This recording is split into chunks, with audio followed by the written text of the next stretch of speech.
When a wealthy black paraplegic woman hired her worst enemy as her personal caregiver, no one expected this decision to change not only their lives, but also the way an entire city viewed the power of forgiveness. What happened next left everyone speechless. The morning sun filtered through the enormous windows of the penthouse office in Legacy Tower, Manhattan. Elizabeth Morgan, CEO of Morgan Innovations, one of the country's largest tech companies, adjusted her state-of-the-art wheelchair while reviewing the resume on her desk. The name at the top of the document made her heart stop for a moment. Michael Richardson. 20 years had passed since that fateful night when Michael, driving drunk, changed the course of her life forever. The accident that left her paraplegic also turned her into an unstoppable force. Elizabeth channeled her pain into determination, building an empire from scratch, proving that her wheelchair was not a limitation, but a daily reminder of her resilience. Now, at 45, Elizabeth led a company worth billions of dollars. Her face often graced the covers of business magazines, not just as a successful executive, but as a symbol of perseverance. Fate, however, had a peculiar sense of irony. Michael Richardson, the man who had shattered her youthful dreams, was about to walk through that door. The secretary announced over the intercom, "Ms. Morgan, your next candidate is here." Elizabeth took a deep breath, her finger hovering over the response button. She had prepared for this moment for weeks, since discovering that Michael had applied for the personal caregiver position. "Send him in, Rachel," she replied, her voice steady, masking the storm within. The door opened slowly. Michael Richardson, now 50, entered the office. Time had not been kind to him. His hair was graying at the temples, and deep lines marked his face like a map of regrets. He froze as he recognized her, his hands trembling visibly at his sides. "Elizabeth," he whispered, the color draining from his face. "I didn't know. Elizabeth raised a hand, silencing him. "Please, sit down, Mr. Richardson. This is a job interview. Let's keep it professional." Her voice was cold, controlled, though her heart pounded so loudly she feared he might hear it. Michael sank into the chair across from her desk, his eyes unable to settle on a single point. The silence between them hung heavy, laden with 2 decades of unspoken words. Elizabeth opened a folder on her desk, more to occupy her hands than out of necessity.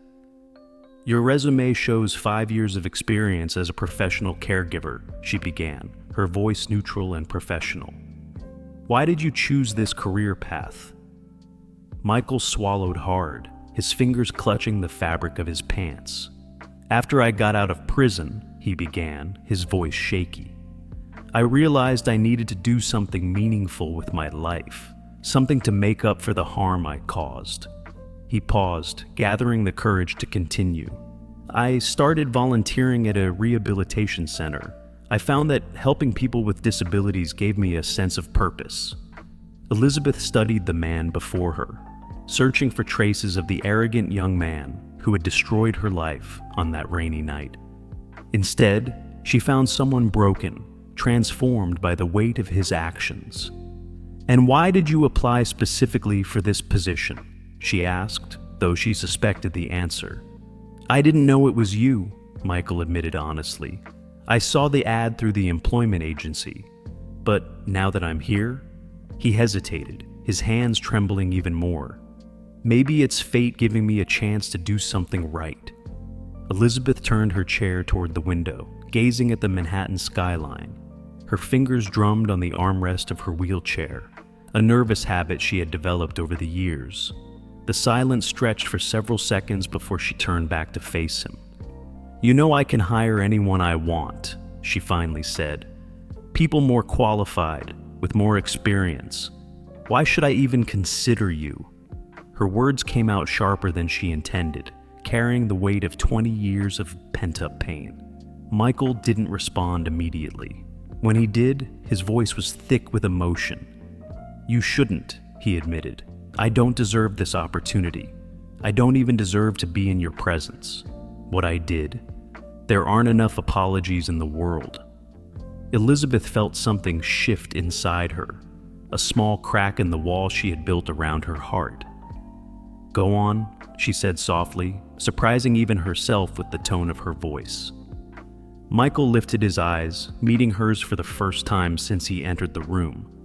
"Every day since that night, I've carried the weight of what I did. I'm not asking for your forgiveness, Elizabeth. I know I have no right to it, but if there's any chance to do something, anything, to make your life a little easier, it would mean everything to me." The air in the office felt electrified with the tension between them. Elizabeth could hear the soft ticking of the clock on the wall, marking the seconds as she weighed her options. What happened next would surprise everyone, including herself. Elizabeth's voice cut through the silence like a sharp blade. "You're hired," she declared, her decision shocking even herself. Michael blinked several times, as if he couldn't believe what he was hearing. "Elizabeth, are you sure?" She leaned forward in her chair, her eyes locked onto his. "Don't call me Elizabeth. To you, I'm Ms. Morgan. And yes, I'm sure. You start tomorrow at 7 a.m. Rachel will provide all the contract details and necessary instructions." Michael remained seated, stunned by the turn of events. Elizabeth continued, her voice firm and professional. "A few ground rules. You will report directly to me. Absolute discretion is essential. A single leak to the press about our history, and you won't just be fired, you'll be sued." She pressed a button on her desk, and Rachel immediately entered the office.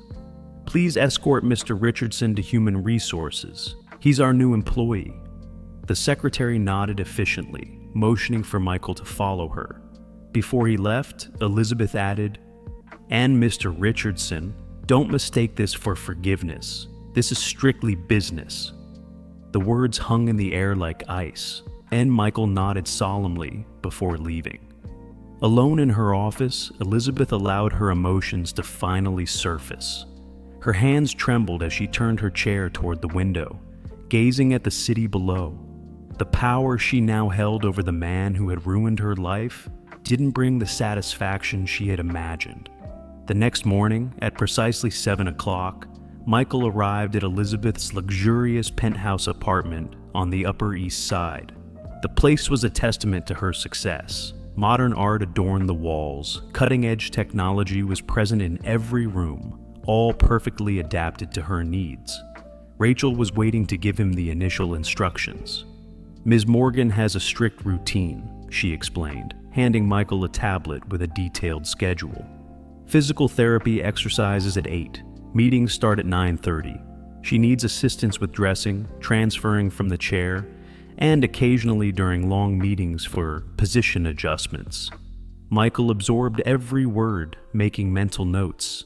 His first day would mark the beginning of a journey neither of them was truly prepared to face. What would happen in the coming weeks would change their lives in ways no one could have predicted.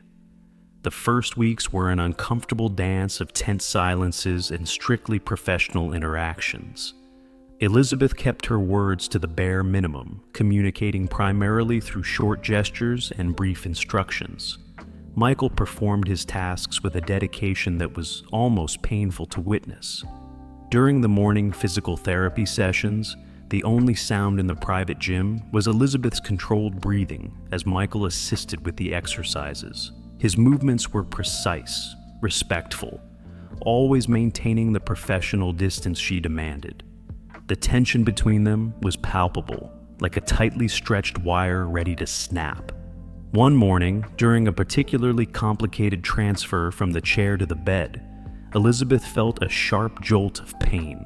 An involuntary groan escaped her lips, and for the first time, Michael's professional mask slipped.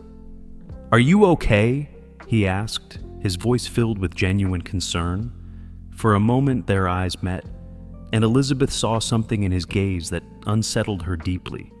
Not pity, but a profound understanding of her pain, both physical and emotional. She quickly looked away. "I'm fine," she replied curtly. "Continue." The weeks turned into months. The routine became established, but something was subtly shifting. Elizabeth began to notice things about Michael that she didn't want to admit. How he always arrived 30 minutes early to prepare everything exactly as she needed. How he memorized her preferences without being told. The way he anticipated her needs during long board meetings. One night, after an especially exhausting day of meetings, Elizabeth was in her home office, trying to finish some reports. Michael entered quietly with a cup of tea, placing it beside her. "I didn't ask for tea," she said, not taking her eyes off the computer screen. "You always have chamomile tea at 9 when you're working late," he replied softly. "It helps with the tension in your shoulders." Elizabeth froze, surprised he had noticed that detail about her. When she finally looked up, Michael was already leaving the office, as discreet as ever. That night marked a small shift in their dynamic. Words were still few, but the silence between them began to carry a different weight. It was no longer just tension and resentment. It was something more complex, something neither of them was ready to name. What happened next would test the limits of the fragile truce they had established, forcing them to confront truths they were both desperately trying to ignore. The real change began on a rainy Thursday. Elizabeth had an important presentation for the company's board. Michael was helping her prepare when the private elevator in the apartment malfunctioned. Time was running out, and the only alternative was to use the service elevator. The cramped space of the service elevator meant Michael had to stand very close to her, a proximity they had carefully avoided for months. Elizabeth could feel the tension radiating from him as he maneuvered the chair into the confined space. Then, the inevitable happened. The elevator stopped between floors. "No, no, no," Elizabeth murmured, panic rising in her voice. Memories of the accident began to flood her mind. The twisted metal, the feeling of being trapped, the darkness. Her breathing became erratic, her hands gripping the arms of her chair. Michael immediately recognized what was happening. "Elizabeth," he said gently, forgetting the formal protocol. "Look at me. Focus on my voice." He knelt in front of her, entering her field of vision. "Breathe with me, slowly." For a moment, Elizabeth wanted to resist, to keep her walls up, but the panic was stronger. She found herself following his breathing, her eyes locked onto his as he calmly counted. 1, 2, 3. Inhale. 1, 2, 3. Exhale. "It was my fault," Michael said suddenly, his voice breaking. "That night, I relived that moment every single day, every stupid decision I made. I was arrogant, irresponsible, and you paid the price for my mistakes." Elizabeth felt the tears she had held back for so long begin to fall. "Why were you driving drunk?" she asked, the question that had haunted her for 20 years finally escaping her lips. Michael closed his eyes, the pain evident on his face. "I had just lost my younger brother to cancer. I was angry at the world, drinking to forget. I thought I could control it. I was stupid, unforgivable." The silence that followed was unlike any other they had shared. It was heavy with long, unspoken truths, with pain finally acknowledged.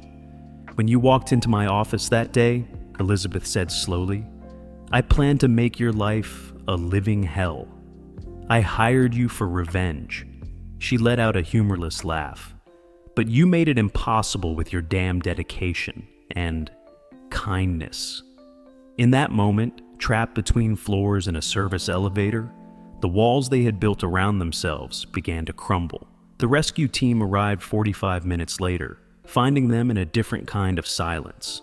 Elizabeth had composed herself, but something fundamental had shifted. They missed the board meeting, but they gained something neither of them expected: the beginnings of understanding. In the days that followed, small changes began to happen.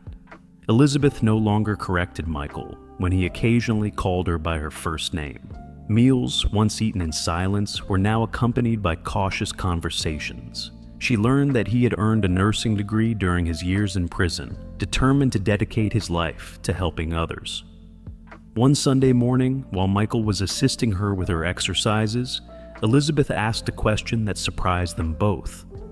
"What was your brother like?" Michael froze for a moment, his hands pausing mid-stretch. "James," he said softly, He was 17 when he died. He loved baseball and had the most contagious smile in the world. Elizabeth watched as his eyes softened at the memory. "That must have been hard," she said, surprising herself with the gentleness in her voice. Michael nodded, continuing the exercise carefully. "It was, but it doesn't excuse what I did to you." "No," she agreed, "it doesn't. But it helps me understand."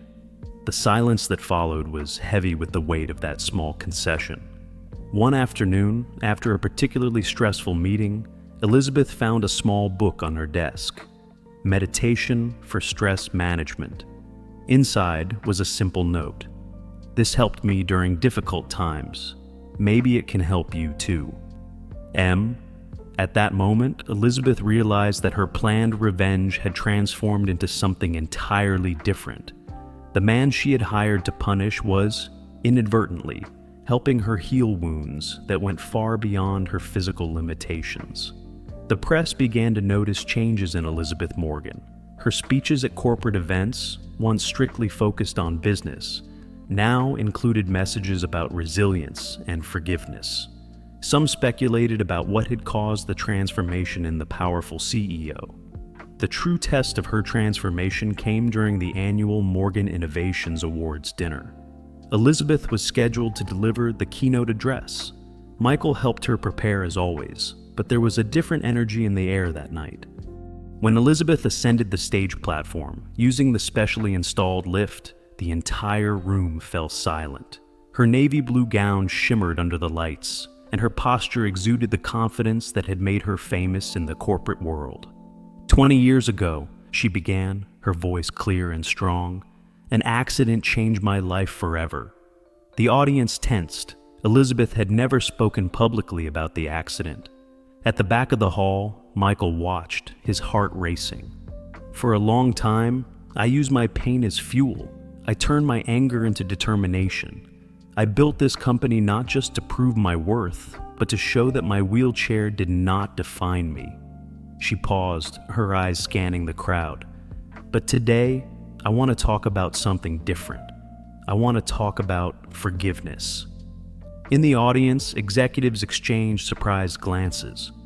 "Recently, I learned that redemption can come from the most unexpected sources, that people can change, that remorse can be genuine, and that forgiveness is not a sign of weakness, but of extraordinary strength." Michael felt his hands tremble as Elizabeth continued. "The man who caused my accident now works for me." A murmur spread through the hall. Several smartphones were raised, capturing every word. "I hired him for revenge, but fate has a peculiar sense of humor. Instead of satisfaction, I found a profound lesson in humanity." Elizabeth took a deep breath before continuing. "Michael Richardson, would you join me here on stage?" The silence in the hall was deafening. Michael felt as if his feet were made of lead as he walked toward the stage, acutely aware of hundreds of eyes following him. When Michael reached the stage, Elizabeth extended her hand to him, a gesture that set off a flurry of camera flashes. "This man," she continued, her voice slightly choked with emotion, "has spent the last 6 months showing me that true strength lies not in holding on to grudges, but in having the courage to change. You all know the story of Morgan Innovations, how we've turned technology into solutions that improve lives. But tonight, I want to announce something different." Elizabeth picked up a golden envelope from the table. "We are launching the Second Chances Foundation." The audience held their breath as she explained. "This foundation will offer scholarships in nursing and physical therapy to individuals seeking a second chance in life. Former inmates, people in recovery, anyone who wants to dedicate their life to helping others." Silent tears streamed down Michael's face as Elizabeth continued. "And our first beneficiary will be the rehabilitation center where Michael began his volunteer work after leaving prison. We will transform it into the largest free rehabilitation center on the East Coast. Because sometimes," she said, her voice now softer, "our worst moments can lead us to our greatest purposes." Turning to Michael, she added, "You taught me that, and for that, I thank you." The room erupted in applause. Executives rose from their seats, some discreetly wiping away tears. In the days that followed, the story went viral. CEO forgives and transforms life of the man who left her paralyzed became the headline in all the major newspapers. But for Elizabeth and Michael, the real story lay in the quiet moments that followed, in the peaceful mornings during physical therapy sessions, in the heartfelt conversations over breakfast, in the trust that was slowly being rebuilt. One calm morning, a few weeks after the speech, Elizabeth found Michael organizing her medications in the home office. "You know," she said, breaking the comfortable silence that now existed between them, "when you walked into my office that first day, I was determined to make you suffer." Michael paused what he was doing, turning to face her. "I would have accepted any punishment you chose," he replied softly. "I still would." Elizabeth moved her chair closer to the window, gazing out at the city below. "Life is funny," she reflected. "I spent 20 years building walls around myself, using my anger as a shield. And then you show up, and in 6 months, you made me realize that those walls were imprisoning me as much as they were protecting me." The Second Chances Foundation grew faster than anyone could have imagined. In its first year, it had already helped more than 200 people rebuild their lives. The Rehabilitation Center became a model of excellence in treatment and inclusion. Elizabeth continued as the CEO of Morgan Innovations, but now with a renewed perspective. Her corporate decisions began to reflect a deeper understanding of humanity and compassion.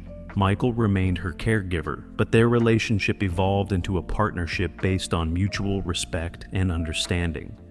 In an interview with Time magazine, when asked about her transformation, Elizabeth said, "Sometimes we have to lose something to gain something greater. I lost the use of my legs, but I gained a perspective that no amount of money could buy. I learned that forgiveness is not weakness, it is liberation." The story of Elizabeth Morgan and Michael Richardson became a symbol of hope and transformation. It wasn't just about a wealthy black paraplegic woman hiring her worst enemy. It was about two human beings who found redemption through forgiveness, proving that sometimes our deepest wounds can become our greatest gifts. Today, when people visit the headquarters of Morgan Innovations, they are greeted by a golden plaque in the lobby bearing the words, "Second chances are not just about starting over, they are about rediscovering who we can become." And so, a story that began with revenge ended with a powerful lesson about the human spirit's capacity to transcend pain and find light in the most unlikely places. The end is not just an end, but a new beginning. For Elizabeth and Michael, each day is an opportunity to prove that second chances are not only about redemption, but about the courage to choose a different path. If this story touched you, don't forget to share it, because sometimes all someone needs is a second chance to change not only their own life, but the lives of everyone around them.